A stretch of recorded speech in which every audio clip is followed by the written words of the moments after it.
kalau tanah ini saya ikhlas dengan seluruh asetnya 26 miliar 973 juta. Saya paling tinggal pangku kaki. Tapi memang saya tidak mau tinggalkan kampung halaman saya dengan seluruh apa yang ada. Seberapapun besarnya, itu soal waktu saja akan habis. Tapi apa yang ada tidak akan pernah habis sampai dunia kiamat. Jaga tanah, jaga tanah, oh tanah congkasahe, tanah congkasahe, tanah teng lemori, neka kue poka. Pada satu kesempatan, waktu pada tahapan perhitungan aset, karena kebetulan lokasi saya juga masuk dalam area untuk dijadikan area proyek. Pada waktu itu hari Minggu. Saya memang waktu habis pulang gereja, saya feeling bahwa hari ini pasti kegiatan mereka di kebun saya. Begitu saya pulang gereja sampai di rumah, karyawan dari PT itu atau tenaga buruh orang lokal di sini mendatangi saya, mengajak saya untuk ke lokasi. Lalu dia minta bahwa Bapak sekalian dengan pakaian kerja. Sudah kayak untuk apa? Saya belum pernah cari pekerjaan. Ini kegiatan ada di lokasi Bapak hari ini. Lalu kalau kegiatan di lokasi saya harus bekerja di sana. Ya tidak. Saya masih dengan pakaian gereja, terus ke kebun. Di sana pihak PT yang diperintahkan oleh PT SMI, waktu itu PT Gewindo, mereka melakukan pemetaan dan perhitungan aset. Sampai di kebun, mereka menawarkan saya, Bapak ikut kerja hari ini karena kegiatan ada di lokasi Bapak. Wah, tidak semudah itu, Pak. Ya, tidak semudah itu. Soal pekerjaan itu kan tergantung saya mau kerja atau tidak. Nah, kalau saya mau cari kerja, ya tergantung yang punya pekerjaan terima tidak saya. Ini soal lokasi saya. Ya, Bapak masuk di lokasi saya sudah pasti dapat upah. Sayanya apa, Pak? Mereka bingung, kenapa? Saya tahu bahwa mereka baru bertemu dengan gaya pemikiran seperti ini. Kamu bisa hidup, istri anak kamu bisa hidup dari pekerjaan kamu di atas lokasi saya. Saya hidup dari mana? Kalau saya tidak izin kan pasti kamu tidak dapat uang. Tidak begitu juga, Bapak. Bagaimana yang ya terserah kamu. Tapi jangan terlalu rendah kamu punya omongan bahwa ketika kegiatan di lokasi saya ditawari pekerjaan supaya saya ikhlas punya tidak bisa.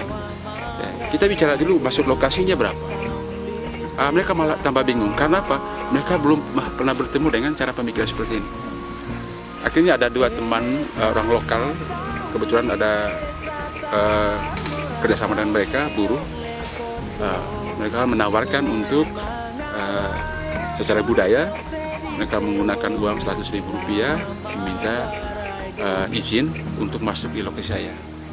Saya bilang oke. Ini bukan bayar, saya bilang, tapi ini hanya soal budaya saja. Mau saya izinkan. Lalu saya bilang begini, jamin tidak bahwa kamu masuk di lokasi saya, jamin tidak barang-barang saya tidak dirusakkan. Bapak, karena itu kami mengajak Bapak juga untuk biar ngawas, Bapak. Oke. Kegiatan di lokasi saya berjalan 2 hari. Dan saya mengawas. Dan pengawasan ini juga upahnya Rp100.000 per hari. Ya. Dari perhitungan aset ini, saya bilang begini, bahwa seluruh apa yang ada di atas permukaan tanah ini yang sudah menjadi bagian dari area proyek dihitung.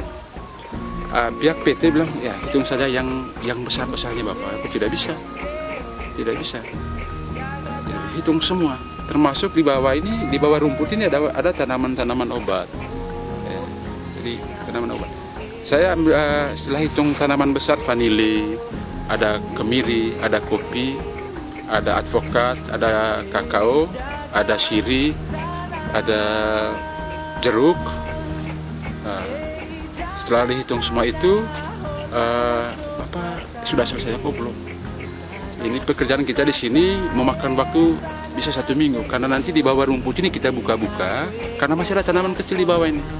Ya, ada tanaman kecil, obat-obatan, lalu ada cabai sekali lagi tumbuh. Saya ambil contoh, saya bilang, ini Bapak, Mas kenal ini? Oh tidak, ini kapulaga kenal. Oh kenal. Di Jawa gunanya untuk apa? Oh ini Jawa, ini kapulaga. ternyata orang kota baru tahu yang namanya pohon kapulaga. Bilang ini apa? Di kapulaga di sini ada berapa pohon? Ya, ada berapa pohon? Nanti kita hitung semua, termasuk di bawah rumputnya masih lagi tumbuh. Lalu ada obat lokal juga, ramuan lokal. Di sini namanya daun mencok. Itu Mas tahu tidak ini? Oh, tidak, ini ramuan lokal. Wajib hukumnya setiap ibu bersalin, baik di rumah sakit maupun di kampung, mandi dan seduh hasil rebusan dari daun ini. Kalau mau tahu, Mas coba ramas sedikit daunnya. Dia ramas lalu dia cium, ternyata baunya sangat sedap. Dia minta bibi, oh silakan angkat dengan akar-akar supaya nanti bisa hidup di Jawa. Lalu ada daun lagi, saya bilang ini di sini namanya daun saung montang. Jadi kalau anak Mas di Jawa nanti kepedisan, tinggal ambil satu daun, kocok, selesai. Kalau mau coba, Mas punya cabai yang lagi masak ini sudah terasa pedis, ambil daun ini pasti tidak rasa pedis lagi.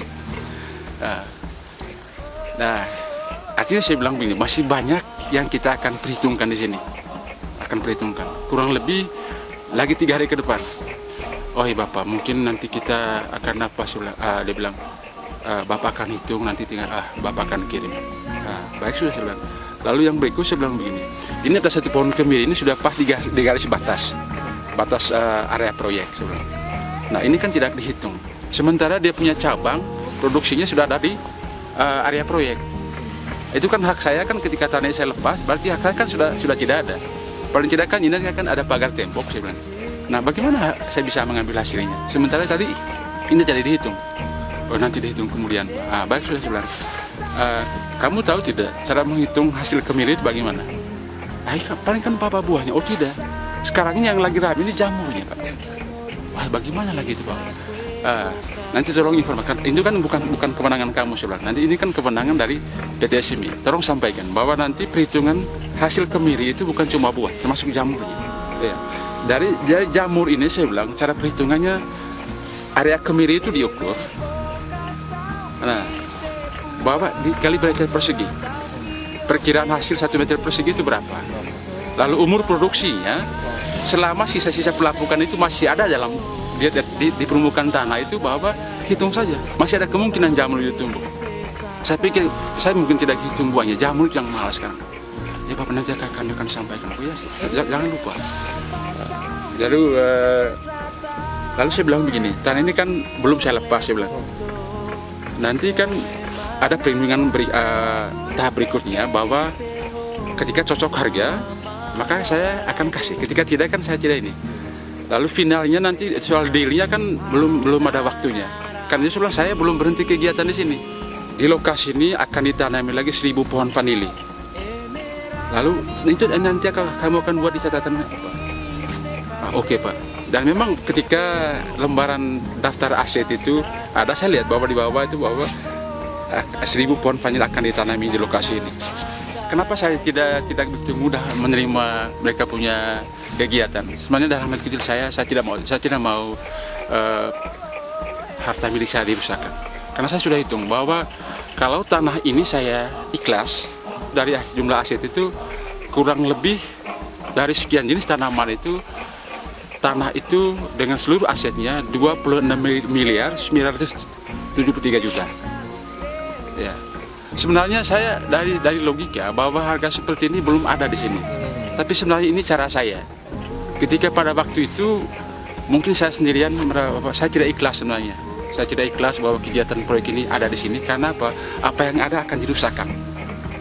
Itu bukan karang-karang. Ya. Pertama, satu pohon vanili hasilnya berapa 1 tahun, lalu dikali masa produksinya, sudah jelas bahwa jumlah seluruh totalnya 26.973 juta. Saya bayangkan saja ketika pihak PT akan membayar sebesar itu, ya, saya paling tinggal pangku kaki.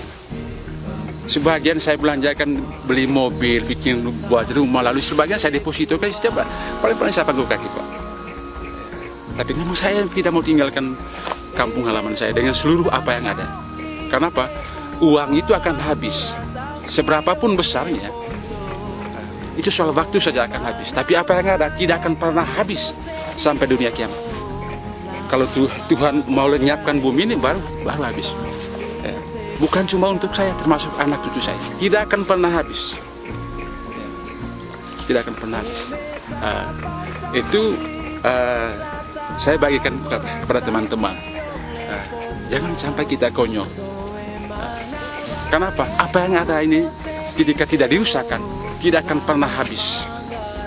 Saya boleh katakan bahwa ketika ada orang yang mengatakan bahwa tidak ada apa-apanya Nunang ini, itu sebenarnya salah. Bagi kami orang Nunang, apa yang ada ini sudah sangat luar biasa. Karena apa? Tidak akan pernah habis sepanjang dunia ini masih ada.